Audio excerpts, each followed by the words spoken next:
What's up, everybody? Welcome back to a new video today here on Charleston Car Videos. So let me tell you, we have had such great success with Chrysler 300 videos. I figured, why not bring back another for you here today on the channel. So today we're going to be taking a look at, well, you got it, the Chrysler 300C V8. Stay with us.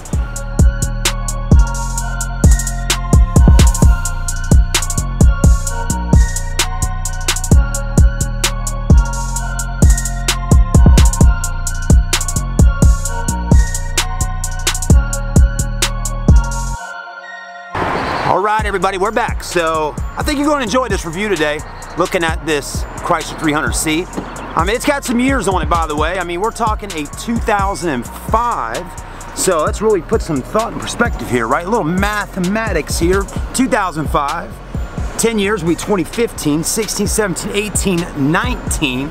We're talking 14 years old. Man, time really does go by fast. It just seems like yesterday that these Chrysler 300s were hitting the streets, and I was seeing one riding down the road, and I was like, is that a Bentley? I mean, what is it, right? I mean, if you remember, if you weren't in your diapers, or maybe eating Cheetos, watching Fred Flintstones back then, okay, if you were my age when these came out in 05, in your 20s, you know what I'm talking about. It was like, whoa, we heard about it, now we're seeing it, and this thing looks really sweet. That was just my thoughts on it, and again, I thought it looked like a miniature Bentley. I mean, it was really unique. And then you could buy this thing, this vehicle called a Chrysler 300C, for a lot less. I think people even came out with videos back in the day. I mean, if Doug DeMiro was on YouTube doing videos back in 05, you know he would have had one saying, the mini Bentley for less than 200,000, you know, I mean, something like that. But anyways, let's get our seatbelt on and let's cruise this bad boy down the road.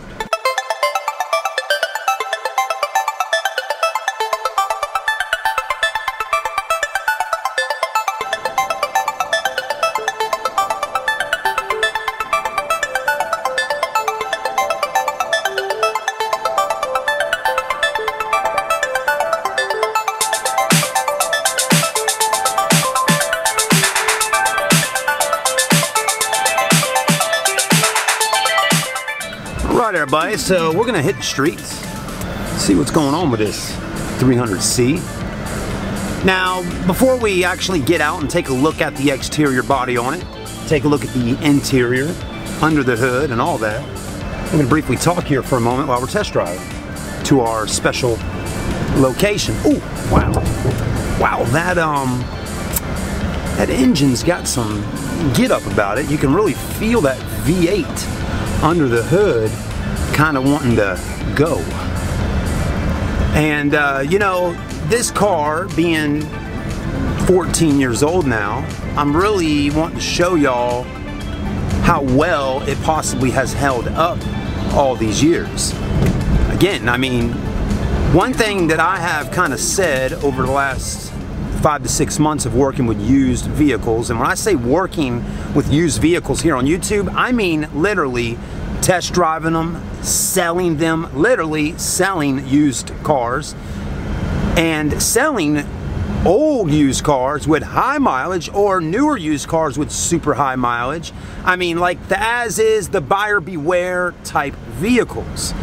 And I've seen my fair share of great ones and horrible ones, and some of the vehicles that have literally scared the SHIT out of me on selling one to somebody have been Chryslers and Dodges. I'm not going to throw the Jeeps in there. I know they're a part of Daimler Chrysler, but Dodges and Chryslers, they've been a bit sketchy. Just saying. So with that being said, let's get out and take a look at this one. All right, everybody, so let's take a look at the exterior of the 300C, see how well she's doing all these years later, right? Well, I will tell you folks, I got my butt out there today and washed this car off and got her all cleaned up. She was a bit dirty when I found her on the car lot. And that white is definitely one of those colors that you really want to kind of keep clean. It doesn't take very long for dirt, pollen, all that kind of stuff to get on that white and really discolor it, okay? So you'll see that it's much cleaner now. Anyways, what we're going to be looking at here today is the condition of the car. Now again, I'm not going to get down with a toothpick or a toothbrush and look at every little itty bitty thing on the vehicle. But we're going to look at the major stuff, or just the basic stuff that most people would look at on a car if they were going to buy it, and see how things have held up on the car, okay? So do take into consideration, this is a used vehicle with 197,000 miles on it. It's got some miles, so it's got wear and tear on it. It's been driven, and that's the whole thing. You don't buy a car for it just to sit in the garage, you drive it. So anyways, one thing I'm noticing right off the get-go here is this plastic panel here with chrome on it. It's kind of been popped up right there, okay? So that's something that obviously has started to have a little issue. And that may be a common occurrence on older Chrysler 300s. I don't know until y'all get in the comment section and let me know what you've seen on some. Headlights are in good shape. They're not real oxidized or anything. In most cases, a lot of dealerships will have a guy that comes around and waxes them, wet sands them, and gets them shining up again. So they look really nice on those headlights. Paint's holding up great. It's got tiny little rock chips, but someone looks like has put a little touch-up paint in those. So that's not too bad. Grill's looking good in the front, okay? Not bad. I don't see anything broken on it. I mean, you got a couple little rock chips here and there, but that's just common stuff you're going to see on the grill. The logo actually is still in good shape. No discoloration coming on here at all. I mean, that blue right there with Chrysler is still in good shape, so that's nice to see. The hood's in good shape. Again, it is a used vehicle for sale, so we do want to point things out because maybe somebody wants to buy this car after watching the video. You never know. Here's this headlight. Another thing you'll notice on older used cars sometimes is one headlight will oxidize more than the other. Well, that really sometimes depends on where the car's been parked at all the time. Maybe the car was in an accident and had one headlight replaced at some point and the other one not. So there's lots of different reasons on why one headlight might be more oxidized than the other. But this is in good shape over here. And these fog lights down here holding up pretty well. Not too bad. Let's keep moving forward. Looking at the Chrysler 300. You know, the body style hasn't really changed all that much from this to what we got currently now in 2019. I mean, of course, the front end, you know, a little more finessed with the headlights. You got it. I mean, yeah, it's going to look a little different, but I mean, nothing super major. I've also been told that 2019 or maybe the year 2021, they're pretty much phasing out the Chrysler 300 completely and just sticking with the Dodge Charger.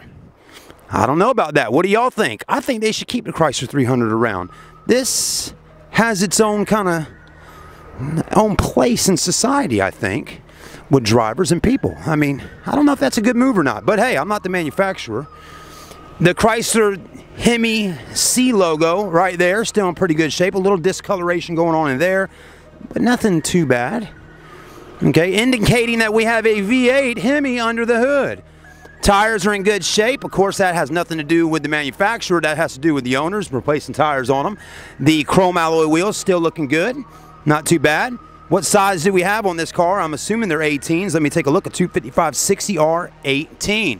So there you have that. Pinstripe, of course, has started to deteriorate away after all those years, so at some point here might be time for a new pinstripe on there. If you peeled that pinstripe off, you probably would have a newer colored paint behind it, so that's not always a good idea. You'd still have a line going down the side of the car. Other things we're going to look at here, folks, today is this plastic or rubbery kind of piece here. Probably was black at one point, now it's kind of a whitish color, which actually is okay with this car because the car's white. It kind of blends in a little bit. And all this rubber and stuff like this is doing pretty good, but I'm telling you folks, another 5 years down here in the south with all this heat, this is going to be ripping up and tearing up. So those are things, it's already kind of pulling up right over there. Up top, the white paint is definitely fading up on there, okay? But I mean, I see some oxidation on the roof. It's hard to see on the camera, but there is some oxidation up there. Windshield's in good shape. I'm loving the window tint, that nice dark black, looking really good. Nice stance on the car, good looking wheels. You know, people say, oh, Lincoln, Cadillac, that's luxury if you're looking at an American luxury car. But I do think Chrysler has kind of tapped into luxury with this vehicle here, folks. Just saying. It might not be, you know, the Lincoln Continental of luxury or the Cadillac XTX of luxury or whatever that is, the XTS, yeah. But it's got its own spot in luxury. And then they give a performance option as well with the SRT8s and whatnot. But I would say that actually the exterior body on this car is held up pretty good. And for the most part, what I'm getting at is, you know, stuff like molding and all that, okay? I mean, the body of the car and all that kind of stuff really just depends on the owner of the vehicle and if they've been in an accident or whatnot. You know, down here on this side, we're missing, it seems like we're missing some kind of panel down there, if you see what I'm talking about. Okay, we're missing something on the bottom there. I'm going to go look on the other side and see if that's correct. I mean, we do have a little damage on this back fender back here. Let's take a look on this side. Yeah, there we go. So, yeah, it's definitely missing that white panel right there on the passenger side. Now, here's something that happened a minute ago. I was driving the car into this parking lot, and I said something in the car. I said, you know, it's been kind of sketchy with these Chrysler 300s. I opened this trunk up earlier, and I'm going to show you real quick. Let me pause the camera. I'll be right back. All right, now you're going to have a button right down in here that you can hit, and that'll open up your trunk.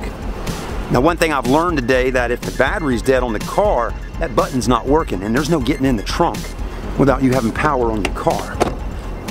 And anyways, though, I said out in the parking lot, I said, man, something, I just haven't had a good experience with Chryslers and Dodges over the last 5-6 months with these used ones.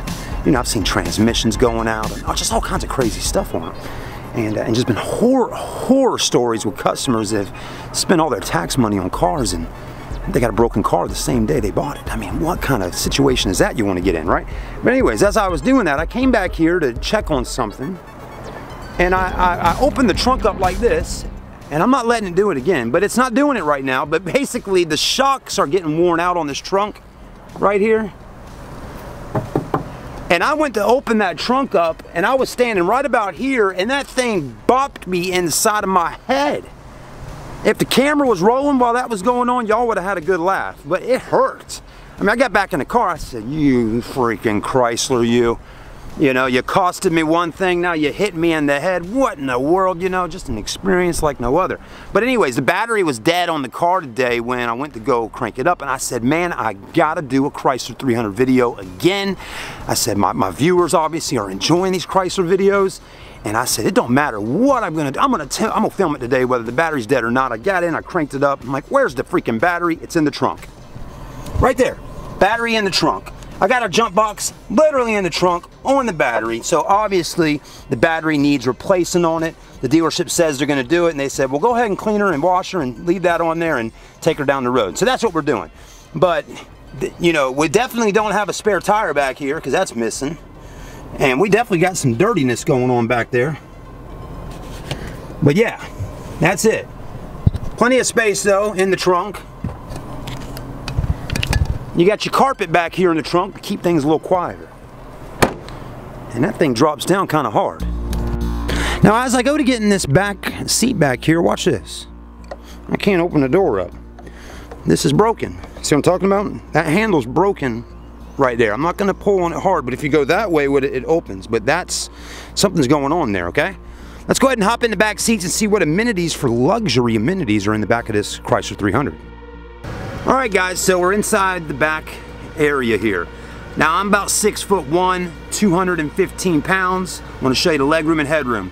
Headroom's pretty good back here, not bad. Got a lot of height going on right there, probably about that much. Legroom, about the same, got good legroom. Do take into consideration, I was driving the vehicle earlier, so the seat's in a good position where I'd want to be at. So a guy my height in the front or a little taller is great, and you still got room in the back. You do have rear air vents right there. You do have an armrest. Let's see if it's a cup rest or an armrest. It's a cup rest. I don't know when manufacturers are going to stop doing that. Some don't and some do, but anyways, I feel as if you should have the luxury of having cup holders coming out that way instead of right here. Again, if I got a supersized cup there, there's no rest in my arm there. Anyways, you do got crap handles above the windows to hold on tightly, and lights and coat hanger spots and side curtain airbags. I mean, it definitely has a kind of a drop top about it on this car, and that's what gives a Chrysler 300 its unique look, how the top is kind of dropped down, right? Kind of looks like a top hat, you know? And it could be a little claustrophobic inside of here, but I don't think it's too bad. Not too bad. It's kind of comfortable in the back of this car. Pretty good room here. Now, one thing I'm noticing on this car that I find kind of interesting here is this. Now, it's a little tough to see right now, but I'm going to zoom in down here by my feet. That floor down there has gotten to be really worn out. Look at that. I mean, wowee. Let's open up that door, get a little more light in. Look at that floor down there. I don't know what or how that would even happen. I've never even seen a vehicle with a floor that torn up in the back. I mean, we're pretty much, I mean, there's the carpet. It is ripped up. So either somebody sat back here an awful lot, or some kind of carpet cleaning company got in this car and tried cleaning and put some really strong liquid or some kind of, you know, something on there, and it really started eating at the carpet. That's what I think could have happened, because I just couldn't imagine. I mean, look at that side there. It's got some kind of bleach. That's exactly what I think happened, guys. I don't think this is necessarily the manufacturer putting bad carpet in the car. I think somebody had bleach or something in here, and that bleach literally ate up that carpet, and then when sitting in the back here, over time, it wore it out. The leather's definitely a little wrinkly up in there, so this has obviously been used at some point or another. But let's go ahead and make our way up front and take a look at the front cockpit. Tell me, what is it about a Chrysler 300 that so many people like? Why are we getting so many views on these cars? I mean, there's got to be something about it, right? Let me know in the comment section. Why are you here today to watch a video about a Chrysler 300? So we got Boston premium audio in here, not too bad, right? The AC, I got it on. It's not really cold though. It's kind of cool. So we definitely probably gonna need some Freon added in this car. Let's take a look at the condition of the seats on a 14-year-old Chrysler 300. I mean, your leather in here has definitely had better days. It's definitely got something going on there. Got some kind of paint on it. You got your varicose veins going on here. I mean, it's definitely had better days. And it definitely could use maybe some dyeing. You know, somebody could dye the leather or just some paint work done or something on these seats. Back seats are about the same, really. Headliner is really dirty in this car. Take a look at this, okay? I mean, it needs good cleaning. It might have been cleaned already, and this is about the best that they could have gotten it. I mean, here's the thing, folks. Some people just don't take care of their cars, and I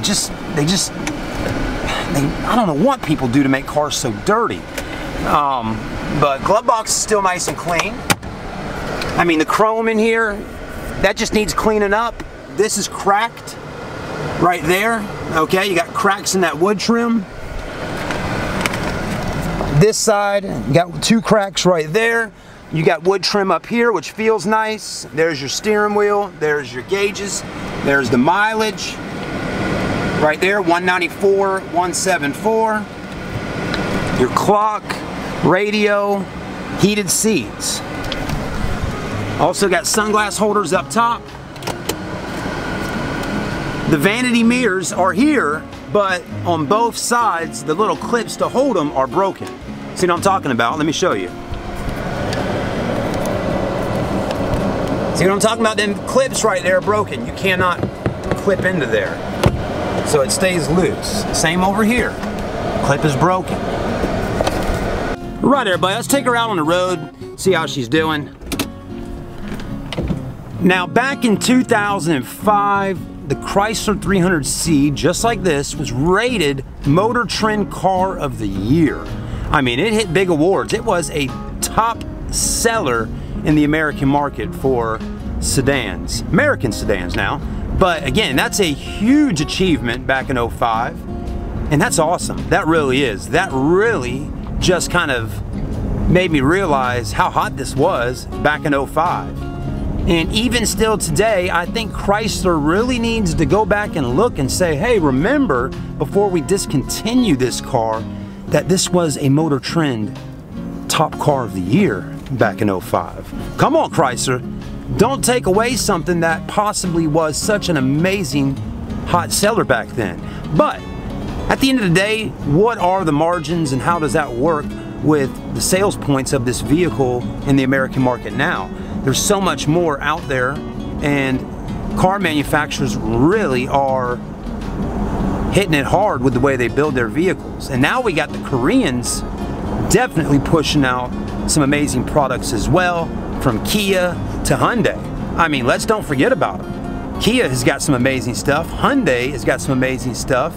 There's just so many choices for American buyers now to buy a sedan.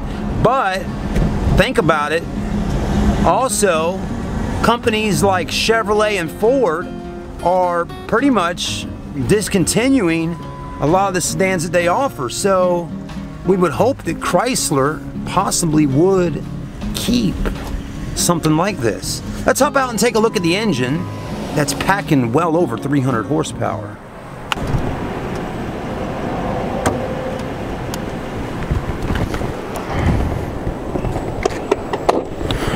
All right, everybody, let's take a look under here. Now, this is your HEMI 5.7 liter V8. Oh boy. I mean, you're talking about a big motor under here. And there you have it. Pushing 380 horsepower and even more torque. I mean, this is a beast of a vehicle. Rear wheel drive, by the way. No front wheel drive here, rear wheel drive. And man, what a big motor under the hood of this car. Now, they did offer a V6 as well, but most buyers back then in '05, I'm pretty sure if you were going to buy one, you wanted that V8 with it. I mean, that was the hot ticket, to have that HEMI logo on the side of the car to say, man, I drive a Chrysler 300 with the HEMI. Oh yeah. Then you got the SRT8. We're talking about a whole nother level there, and I can't wait for us to get a chance to film one of those. But a very clean engine, runs smoothly, it's quiet, performance, luxury. You know, there probably is, you know, a few other amenities that this particular car could have, right? But to get one pretty decked out like this with a HEMI C, you were talking in that $35,000 range for a car like this. Now, we are missing the navigation screen on the inside. We don't have the backup cameras. You know, definitely nowadays people want the cooled seats, maybe even more than the heated seats. But still, for around 35 grand, you could get yourself an American vehicle with a lot of power and definitely has that status look about it. And I'd say, folks, even now in 2019, still 14 years later, this car has got a look about it that gets people's attention. Thanks for watching the video today, guys. Make sure you like, comment, and subscribe to the channel. We got a lot of great content coming for you. We just hit over 20,000 subscribers. I want to say thank you to all y'all that have supported Charleston Car Videos and myself, Chad Dobier, which is Charleston Car Videos, and being here with us for as long as you've been here. So all the new subscribers, welcome aboard. Like and comment, get involved. Let me know what you'd like to see. And if you're looking for a particular car that you would like to purchase, let me know. I'll see what I can do about finding you one. Have a great day, everybody. Thanks for watching. And let us know what you think of the '05 Chrysler 300 HEMI C. We'll see you soon.